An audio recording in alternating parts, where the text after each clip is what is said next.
Entre les pages, baisers en marge. La colle de peau a une façon de respirer que je reconnais les yeux fermés, un soupir tiède qui s'accroche aux narines et renonce à la pudeur quand l'eau atteint la bonne douceur. Le soir, quand j'abaisse la grille de l'atelier et que la rue se calme au point d'entendre la Seine tirer le drap de la ville, tout ici se réveille à sa manière. Les presses rêvent, les cousoirs étirent leur dose de métal, les aiguilles aimantées s'alignent d'elles-mêmes comme des soldats sages. Sur l'établi, le plioir en os brille d'un blanc discret. Les feuilles de papier japon attendent. Je m'appelle Manon, relieuse restauratrice de livres qui ont connu d'autres pommes, je parle en nervures, en grains, en titres dorés. Je vis entre des doses qu'on a pliées et qu'il faut apprendre à redresser sans les briser. Dans une petite boîte métallique cabossée, un vieux pastillet rescapé d'une brocante, je range ce que les nuits déposent, un fil de soie rouge tombé d'une couture, un confetti de dorure, un ruban de gaz qui sent encore l'alcool, une lamelle de papier pelure sur laquelle j'ai écrit un prénom au crayon. Dans cette boîte, j'ai aimé Armand comme on aime une bibliothèque privée, avec le sentiment dangereux qu'elle n'appartient à personne et à moi tout entière. Curateur pour une collection d'incunables, il avait des gestes de prêtre et un rire de garçon qui s'émerveille du vice. Il savait s'asseoir au bord de mon établi sans en voler la gravité, sa main se posait près de mon plioir, comme un point d'orgue. Nous nous sommes reconnus un matin de pluie autour d'un atlas du XVII, dont le cuir était épuisé d'avoir porté des voyages. J'ai replacé l'âme du livre. Nos jeudis soirs se sont invités comme une habitude. Je rangeais l'aiguille quand la clochette sonnait, il posait son manteau sur la chaise canée, je faisais mine de vérifier un titrage. Il se glissait derrière moi et posait sa paume sur la cambrure de mon dos, à l'endroit précis où l'on cesse d'être artisan pour redevenir corps. Nous parlions reliure et vente, exposition et lecteur. Parfois il ouvrait un livre au hasard et me lisait, d'une voix basse, une phrase qu'il aimait. Je finissais les mots avec la bouche dans son cou. L'atelier a toléré.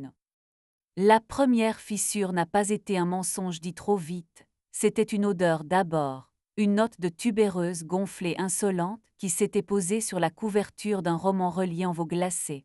Armand ne portait jamais de parfum, il aimait sentir le papier, l'encre, le savon honnête.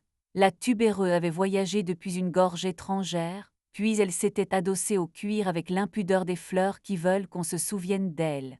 Une semaine plus tard, j'ai retrouvé, coincé dans un cousoir, un fil de soie violette, plus bris. Il y a des indices qu'on range, d'autres qu'on laisse venir. Je n'ai pas posé de piège, je déteste les scènes, je vis dans un sanctuaire et j'essaie de ne pas lui faire honte.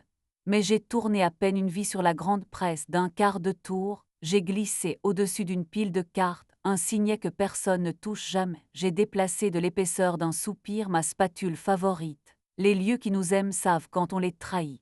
La semaine d'après, la presse respirait comme je l'avais laissé, mais le signet avait disparu, la spatule avait repris sa. Elle s'appelait Iris.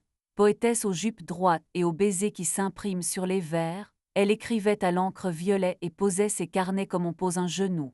La collection d'Armand se préparait à publier une édition limitée de ses poèmes avec un frontispice gravé. Je devais relier 10 exemplaires de tête, papier vélin, couture apparente d'os ouverts.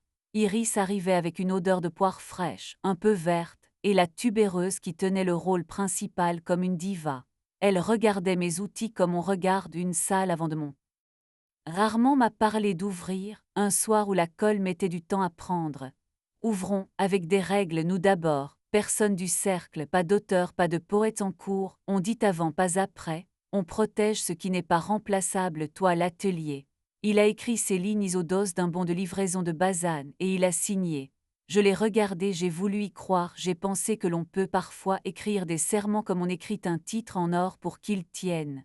Il m'a embrassé bouche simple et nous avons fermé l'atelier. Les règles ont tenu de jeudi. Le troisième, il a confondu le avant et le après, la prudence et l'ivresse. J'ai retrouvé, coincé dans les morts d'une presse, une épingle à cheveux à tête nacrée, lisse, récente. Sur le tranchant d'un massicot, j'ai vu une poussière de poudre libre, on ne se poudre pas près d'un massicot quand on respecte la coupe. Sur le bord d'une tranche dorée, un croissant couleur vin, mince comme un soupir, un rouge à lèvres. Les livres ont de la mémoire, ils reprennent nos baisers et les renvoient quand on croit s'en être lavé. Je n'ai pas demandé, les questions qui exigent l'aveu font du bruit et chez moi on n'élève pas la voix. Je me suis lavé les mains plus longtemps, j'ai respiré l'odeur de l'amidon au fer à dorer, j'ai refait une tranche-fil à petits points serrés comme une prière. Puis j'ai envoyé un message court à Armand. Revenons à la reliure simple, pas de faux plats. Mes règles ne sont pas des ornements. Il a répondu viens parlons, j'ai écrit non, et j'ai rangé le téléphone dans un tiroir que je n'ouvre qu'avec mes doigts propres. Les avocats ont plus tard peau. J'ai mis dans ma petite boîte le fil de soie violette, l'épingle à tête nacrée, un confetti de dorure étranger, non pour me flageller mais pour savoir, et j'ai travaillé. Le travail m'empêche de devenir statue. Un almanach de 1831 refusait de fermer, je l'ai apprivoisé avec une chemise de papier, je l'ai appris à respirer. Un missel avait perdu son ruban, je lui en ai cousu un d'un rouge presque insolent juste pour lui. Une bande dessinée d'époque a demandé une couture japonaise, j'ai cédé en souriant à sa fan. Cet autre chaud est entré avec l'odeur d'une encre grasse et propre, un matin où la lumière s'étale à plat sur les vitrines. Il s'appelle Luc. Graveur et typographe, il façonne des caractères comme d'autres jouent du piano, ses doigts savent le poids d'un garamond qui fatigue, la fierté d'un baudonnier qui s'aligne. On m'avait parlé de lui pour un projet de livre d'artiste, texte à 8 mains, tirage court, papier à la cuve, reliure apparente. Luc a posé une caisse de caractères sur ma table avec une délicatesse qui m'a fait rire. Il a caressé du re. Il sentait l'huile de lin, la sueur d'atelier, un citron confit que sa tasse de thé avait trahi, et une odeur très discrète de fumée, peut-être un poêle. Sa voix était basse et tenait les mots comme des feuilles que le vent renonce à voler. Nous avons parlé technique, pliage, garde, sens du fil. Il m'a montré la danse des casses, la propreté nécessaire pour ne pas envoyer un O à la place d'un A. Je lui ai montré la couture d'os ouvert, la beauté simple d'un fil qui accepte d'être vu. Il a pris mon plioir comme on prend une nue. La première fois qu'il m'a touché, c'était pour empêcher ma manche d'embrasser la feuille d'or. Il a effleuré mon poignet, a glissé mon bras un peu plus haut, a soufflé là comme si le mot était un ruban.